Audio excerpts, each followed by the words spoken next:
Hello everyone, how are you? I hope you're well. Welcome back to English class, and today's lesson we are going to learn about conditional sentences. Hai semuanya, apa kabar? Di video kali ini kita akan membahas tentang kalimat pengandaian atau kemungkinan dalam bahasa Inggris dengan menggunakan kata if clause. Kenapa sih harus pakai if clause? Karena kata if clause inilah yang akan kita gunakan untuk membentuk kalimat pengandaian tersebut. Well, there are four types of conditional sentence, ya. Jadi ada 4 jenis daripada kalimat conditional ini. Yang pertama adalah zero conditional, the second is first conditional, third conditional, ya, first, second, and third conditional, atau kita sering ada type 0, type 1, type 2, or type 3, ya. Jadi inilah keempat daripada conditional tersebut. Oke, conditional type 1. Conditional type 1 is talking about general truth or fact. Oke, jadi dia menceritakan tentang kebenaran umum atau fakta. Jadi rumusnya adalah if clause, simple present, ya, simple present tense, simple present. Jadi setiap kata clause kedua atau kalimat kedua kita gunakan koma, ya. Jadi contohnya if you heat water, it boils. Jadi jika kamu manaskan air, maka air akan mendidih. Maka itu adalah fakta. Okay, the second example is if you heat ice, it melts. Ya, jadi jika kamu panaskan es, maka es akan mendidih. Ya, jika kamu panaskan es mendidih. Atau kamu balikkan, ya, boleh. Ice melts if you heat it. Ya, terserah. Jadi kalimat yang mana kamu duluankan sebagai kalimat utama tidak masalah pada bagian ini. Oke. Conditional type 1, ya, is talking about real and possible. Jadi ini masih menceritakan tentang kenyataan juga, dan masih mungkin terjadi, ya. Jadi masih bisa terpenuhi, ya. In this conditional, the condition will be fulfilled, ya, masih bisa dipenuhi. Dia menggunakan rumus if plus simple present and simple future. Simple future menggunakan will, ya kan? Will verb 1, simple present, kamu sudah, dan pastinya kamu sudah teryakinkan bahwa tahu tentang tenses pada bagian ini. Oke. Jadi contohnya adalah I study hard, I will pass the exam. Jadi jika saya belajar keras, if I study hard, jika saya belajar keras, maka saya akan lulus ujian, sudah pasti. Nyata, ya kan? Masih bisa terpenuhi, masih mungkin terjadi. Oke, if you tell the truth, he will forgive you. Ya, jika kamu menceritakan sebenarnya, maka dia akan memaafkan kamu. Sudah pasti, ya, that is real, masih bisa terjadi. Ya. Oke, well, the second conditional is the type 2, ya, contohnya is unreal and possible, masih tidak nyata namun masih bisa terpenuhi, ya. Very unlikely that the conditional will be fulfilled, masih ada sedikit kemungkinan, ya, nggak nyata tapi masih mungkin terpenuhi sedikit, ya, masih bisa terjadi. Contohnya kita dulu rumusnya, ya. Dia menggunakan kata if simple past, jadi dia menceritakan yang masa lalu. Dia menggunakan kata would infinitive, would verb 1. Oke. If I study hard, I would pass the exam. Oke, jadi contohnya adalah jika saya belajar keras, saya akan lulus ujian. Mungkin dia tidak lulus ujian, tapi masih ada kesempatan sama dia. There's another opportunity, masih ada kesempatan sama dia untuk bisa lulus ujian. Mungkin di ujian berikutnya. Oke, masih bisa terjadi, namun kecil kemungkinan. Oke, if I were you, ya, I would travel around the world. Jika saya adalah kamu, ya, maka saya akan pergi keliling dunia. Ya, karena saya bukan dia dan dia bukan saya. Nggak mungkin, ya kan? Tapi bisa terjadi. Masih ada kemungkinan. Ya, sekalipun saya tidak jadi dia tidak jadi saya, tapi saya masih bisa kemungkinan pergi ke luar negeri atau pergi keliling dunia. Ingat, khusus kata pada bagian conditional ini, ya, pada type 2 ini, khusus kata I, pronoun I, maka pada conditional ini kita menggunakan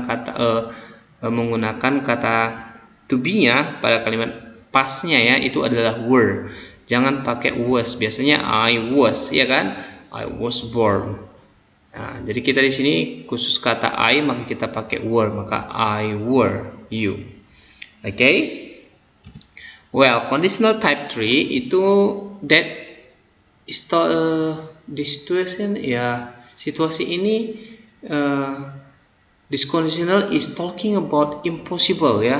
It's impossible that condition will be fulfilled.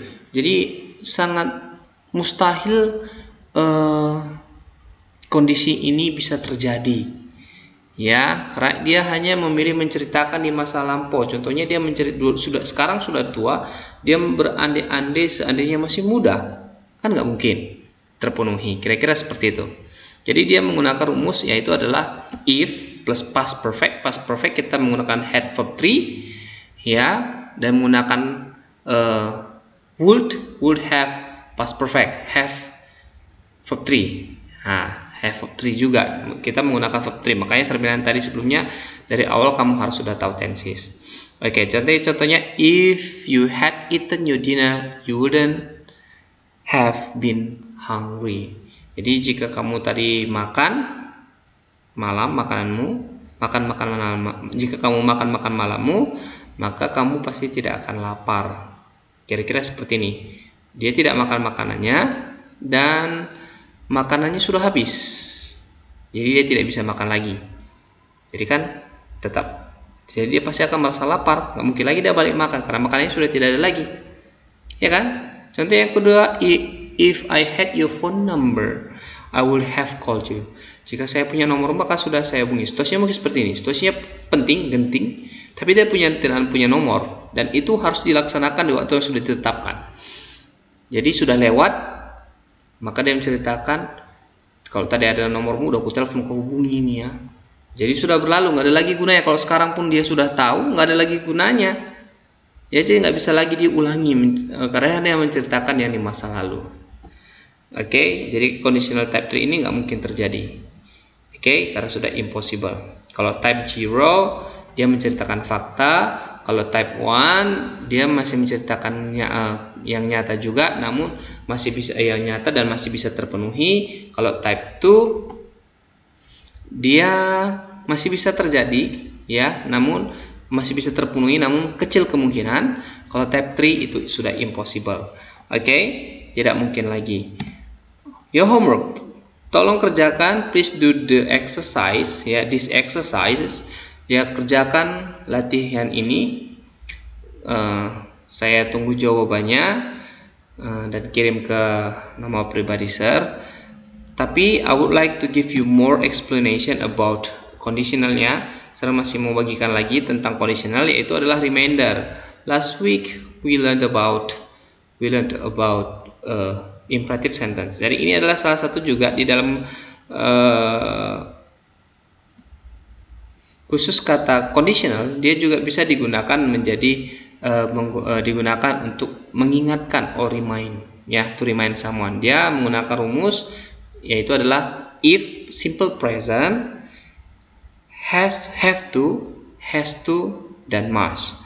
Kapan kita menggunakan have to? Ya, tergantung daripada subjek pronounnya. Jika subjeknya I, you, we, they, maka kita pakai have. Kalau he, she, it, kita pakai has to. Kalau Penny nggak tahu bagaimana pembagiannya sir, pakai saja must. Oke, contohnya she wants to be a good singer, she has to practice a lot. Jika dia mau menjadi penyanyi yang bagus, maka dia harus banyak praktek, banyak latihan. Oke, if you don't wanna be late, you must go earlier.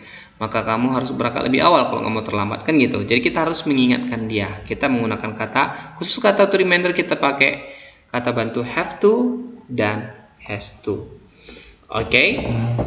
Selanjutnya kita menggunakan conditional sebagai suggestion atau memberikan saran atau nasihat. Dia menggunakan simple present karena dia memberikan saran. Kita menggunakan kata should atau ought to dan had better. Oke. Jadi contohnya adalah if you don't want to get sick, you should get some rest. Terserah kalau mau dengar atau tidak. Karena yang penting kita sudah memberikan saran. Oke. Another example adalah if you don't want your mom get mad on you at you, ya, maka you had better finish that homework. Jika kamu gak mau marah, ya udah kerjakan PR-mu. Kira-kira seperti itu. Kita hanya menyarankan dia mau dikerjakan atau tidak, itu tergantung. Yang penting kita sudah berikan saran. Kalau memberikan saran kita pakai kata should, ya, hanya memberikan saran ought to dan had better. Oke, kenapa apa beda had better dengan should? Jadi had better ini lebih strong, lebih kuat, lebih menegaskan. Oke. Selanjutnya adalah imperatif. Ya, yang kemarin ya. Imperatif ini dia langsung aja tetap, kalau imperatif kan memberikan perintah. Jadi kita tetap menggunakan kata, ya ingat rumus polanya pertama kita harus menggunakan kata if clause, ya kan? Yaitu adalah if you don't want to be late, contohnya get ready soon. If you don't want to be late, get ready soon. Kira-kira dia memerintahkan seperti itu. Ya, if you don't want to get wet, if you don't want to get wet, if you don't want to get wet, get the umbrella. Jadi dia perintahkan langsung seperti itu. Ya, khusus kata imperatif. Jadi inilah semua tata kondisional. Saya harap kamu sudah bisa menggunakan pengandaian ini dalam kehidupanmu sehari-hari. Oke. I think that's enough for today. Thank you very much for your attention. Bye.